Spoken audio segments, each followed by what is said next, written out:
We're back for Married at First Sight, season 20, episode 17. So Felipe tells the guys that Tori broke up with him, and instead of him doing any real reflection, his takeaway is that he needs someone who's okay with who he is. And he's not someone who thinks before he speaks, and he's not just gonna start now. And honestly, we already knew he wasn't ready for marriage from day one when he met with Dr. Paul, and Dr. Paul pointed out the things that he was concerned about, and yet they moved forward anyway. So we're not surprised by this, but this is just further proof that they should have never matched him. So the girls go to check on Tori, and she's venting that Felipe just doesn't get it, and they are fully on her side. Marissa calls her Beyonce and says, "Tori, you're Beyonce," and Felipe thinks that he's Beyonce, and Caitlin says to castrate him. So Caitlin then goes downstairs to try and help Felipe see Tori's side, and she tells him that he needs to shut down the womanizer conversation when the guys bring it up. And here comes Sean taking a seat and tells Felipe that he needs to protect the we. The we is Felipe and Tori. It's no longer just Felipe. And Felipe's response is essentially, well, I'm not gonna be not honest, as if honesty and being considerate are mutually exclusive. And they're not.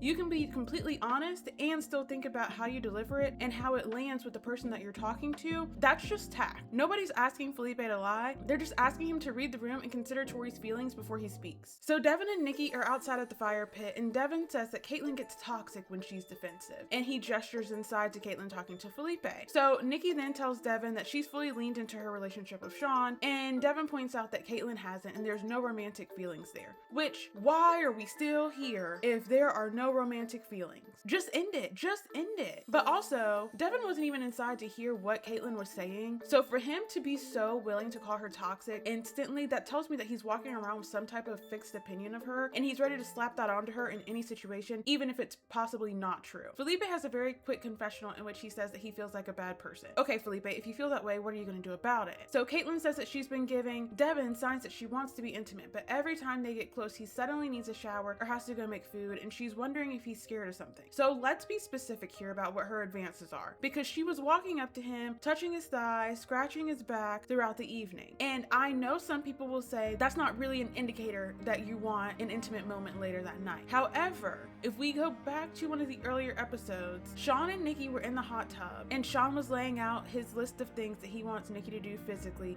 as he does. And one of the things that he mentioned was a scratch on the back. So for some people, a scratch on the back would be enough. And I guess for Caitlin, for her, that would be enough, and that felt like enough of an indicator, enough initiative on her part that Devin should have picked up on. However, in the morning we find out that Devin still did not feel like he had the green light. So it was not a good enough signal for him. It was not a strong enough sign for him. The next morning, Cameron and Michelle are sitting outside with Caitlin, and Cameron is being his usual messy self that we have come to know over the past couple episodes. So he starts alluding to the conversation that the guys had the night before, where Mecca said that he preferred a woman with bigger boobs. However, he doesn't want to be the one to say anything, and it becomes very clear that he's already told Michelle about this comment. So Michelle tells Caitlin, and we already know it's not going to stop there. The couples are all going on dates today, and Belle and Mecca, they go on a winery date, and Belle tells Mecca that she told the girls about his comment that she was not pretty enough for him. And she was like, but I did say that, I understand I'm not going to be a 10 to everybody. And my thing is, Belle, why are you softening this? Why are you trying to defend him constantly? Saying that you're not a 10 to everybody is basically doing damage control for him, and you're trying to soften the blow of what he said. You're constantly defending him, and at some point you really just can't. How many times does he have to comment on your appearance and say that he wasn't attracted to you for you to finally stop defending him and to just get it? Mecca does realize that this is a pattern of him messing up, which, I guess that's progress. We'll take small steps, but what are you going to do about it? So Felipe and Tori are back at the house. They're in the bedroom talking, and Felipe tells Tori that he gets why she was upset and that he'll shut down the conversation next time. And she says it again, that he just doesn't consider her. He doesn't make her feel safe. And then here comes Felipe,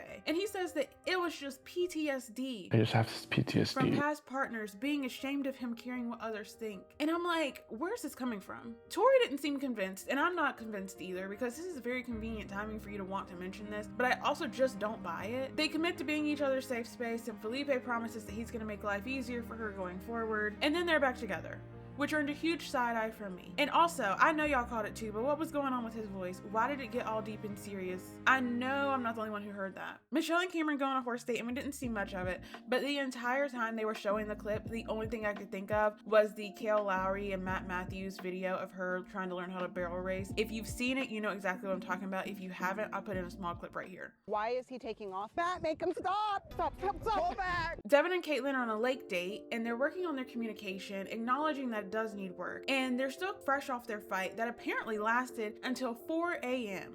They need to stop having fights that last until the wee hours of the morning. They had one over the honeymoon, I think it was, and we're doing it again here. It's too much. It's too much. He says that her cues haven't been clear enough to indicate that she wants him to make a move. My thing is, if she's not a strong initiator, then I do see where Caitlyn's coming from about the moves that she is making. But then he tells her that she can't just shut him down whenever they disagree. He calls it a non-negotiable, and I'm sitting here like, why are you saying this now? It feels late. We are about, what, 6 days away from decision day, and now you want to talk about your non-negotiables? You should have had this conversation weeks ago. And I just don't think that he wants to be in this relationship anymore, which he already said there's no romantic feelings, so why are we here? I ask again. So later that evening, Belle, Michelle, and Nikki are up in the room talking before dinner, and Michelle tells them what Mecca said. And Nikki then shares that Sean called her a New York 7, but that he apologized after because she was being extra kind to him. She said that she feels like there's a scared little boy in there somewhere, and she's wondering, is that the real him or is he performing? And is she gonna have to cater to him just to get basic kindness back?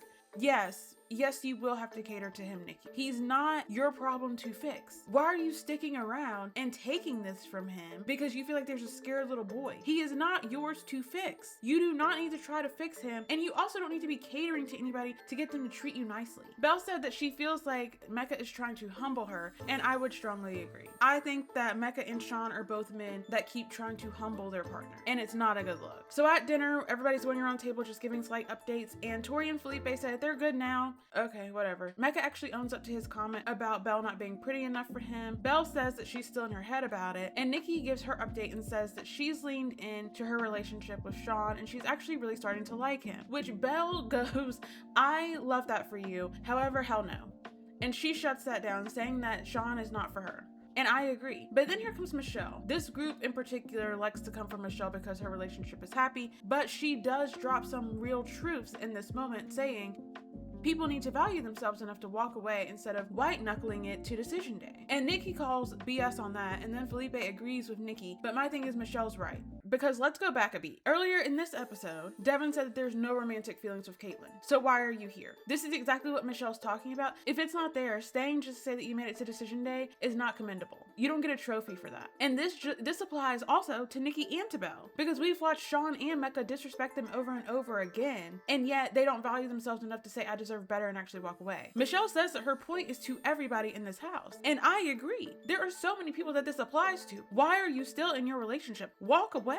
What is in these contracts that you guys are so scared of? And my final point about all of this, and this is something that I always say, you teach people how to treat you. If you keep accepting less, that's exactly what you're gonna keep getting. So right after dinner, Mecca and Caitlin step to the side, and apparently they're friends because they're having like a full little mini gossip session about Belle. And Mecca's wondering if Belle's rant earlier was about him, and Caitlin thinks that it was actually that she was pissed off about Nikki's comments. And I'm confused because I didn't know that they had this kind of relationship. But also Caitlin then says that she feels cool that Mecca's talking to her about this. That felt like a weird thing to say to me, because why do you feel cool that he's talking to you about his wife? And not in a great light, might I add. Belle and Mecca have gone upstairs to have a little conversation about what Michelle told her in regards to Mecca's comments about her body. And Mecca says that he was just speaking in confidence with the guys. And from that angle, I do get it. I do think that there is a world in which Belle doesn't have the right to be upset about this, because this was never intended for her to hear. And it really wasn't him necessarily bad mouthing her, but it's the pattern of the comments about her appearance that makes this so bad. So now that it's time for game night, we're playing this weird version of Spin the Bottle and Truth or Dare. Everybody was on their best behavior tonight, so it was wildly boring. But the only question and answer that got somewhat of a response and a reaction is, if your match was a mistake, who was it actually supposed to be? And that was directed at Belle and Mecca. Belle says Tori, and Mecca says Michelle and Caitlin. And Devin looks very unhappy that Mecca chose Caitlin. So after the game, Mecca and Caitlin are chatting by the fire pit. She's asking him about what happened with Belle, and Devin's inside seething with jealousy. But my thing is, Devin, you had a fire pit conversation with Nikki earlier, and that was no issue. So now that it's Caitlin having a conversation with Mecca, suddenly it's a problem.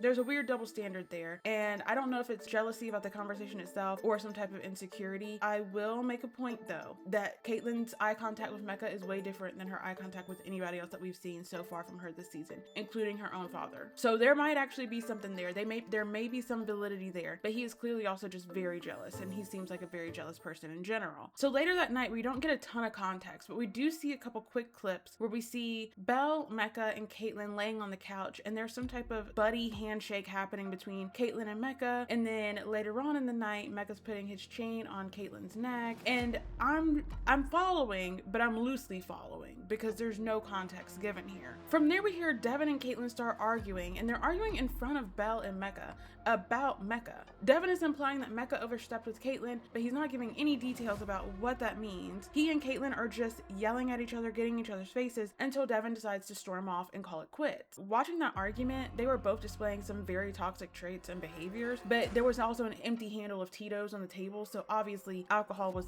very much a factor, and I'm not sure how much of that was them versus the alcohol. The next morning, when they're talking in the room about what happened the night before, it does feel like Devin is putting a lot of fault and blame on Caitlin. I want to see the actual argument, and I hope in the reunion we get a lot more context about what happened in their relationship, because it does feel like there's a lot of pieces that are just completely missing. They're both in agreement that this is just not going to work, though it's not a cordial conversation at all. It's still an argument, but they have both decided to call it quits. So Devin and Caitlin are completely done. I don't think this is going to be a Tori and Felipe situation where they talk and they get back together. They are donezo. This was quite an episode and quite the couples retreat, especially since Caitlin went in with the intention of them having a physical moment together, and it ended with them being separated. So let me know in the comments your take on the Devin and Caitlin situation, because I feel like we're missing so much here. But thank you so much for watching. I will see you guys really soon for episode 18, and until then, bye!